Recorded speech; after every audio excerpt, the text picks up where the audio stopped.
جن لوگوں نے ہماری آیتوں سے کفر کیا ان کو ہم عنقریب آگ میں داخل کریں گے. جب کبھی ان کی کھالیں گل جائیں گی تو ہم ان کو اور کھالیں بدل کر دیں گے تاکہ ہمیشہ عذاب کا مزہ چکھتے رہیں. بے شک اللہ غالب ہے، حکمت والا ہے. اور جو لوگ ایمان لائے اور عمل نیک کرتے رہے ان کو ہم بہشتوں میں داخل کریں گے جن کے نیچے نہریں بہ رہی ہیں، وہ ان میں ہمیشہ ہمیشہ رہیں گے. وہاں ان کے لیے پاک بیویاں ہیں اور ان کو ہم گھنے سائے میں داخل کریں گے.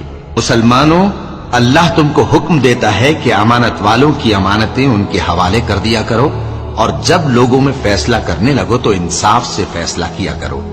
اللہ تمہیں بہت خوب نصیحت کرتا ہے، بے شک اللہ سنتا ہے، دیکھتا ہے. مومنوں، اللہ اور اس کے رسول کی فرما برداری کرو، اور جو تم میں سے صاحب حکومت ہیں ان کی بھی. پھر اگر کسی بات میں تم میں